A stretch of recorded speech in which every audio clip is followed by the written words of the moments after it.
ඇත්තටම මේ ගස් පරීක්ෂා කරන්න කොළඹ මහනගර සභාව විශේෂ යන්ත්‍රයක් ගෙනල්ලා තිබ්බා මීට වසර 8කට 10කට විතර පෙර.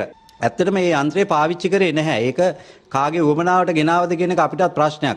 අපි ජනතා විමුක්ති පෙරමුණ විදියට අපි මේක සභාවේදී ප්‍රශ්න කරා. හැබැයි මේ යන්ත්‍රය ලක්ෂ 74කට වඩා වටින යන්ත්‍රයක්.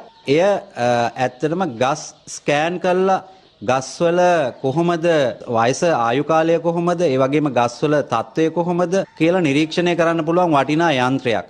මේ යන්ත්‍රය ක්‍රියාත්මක කරේවත් ඇල්ලුවේවත් නැහැ. සභාව අපිට පිළිතුරු දුන්නා 10 දෙනෙකුට ආසන්න ප්‍රමාණයක් මේකට ට්‍රේනින් කරලා තිබුණා. හැබැයි මේ 10 දෙනාම මේ මැෂින් එක ඔපරේට් කරන්න යොදවලා තිබුණේ නැහැ. එතකොට පරිපාලනයේ පැත්තෙන් ගැටලුවක් තියෙනවා. ඇයි එහෙම කරේ කියලා. දැන් මේ වෙනකොට නගර සභාව ලහිලහියේ මේ පාරවල් අවට සහ තියෙන ගස් කපනවා.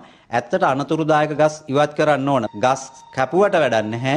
මොකද ඒවා නැවත සිටවන්නත් ඕන. ඉතින් එහෙම වැඩපිළිවෙලකුත් මේක ක්‍රියාත්මක වෙනවද කියන ප්‍රශ්නේ තියෙනවා. වර්ෂාපතනයේ හේතුවෙන් පොල්කොල්ල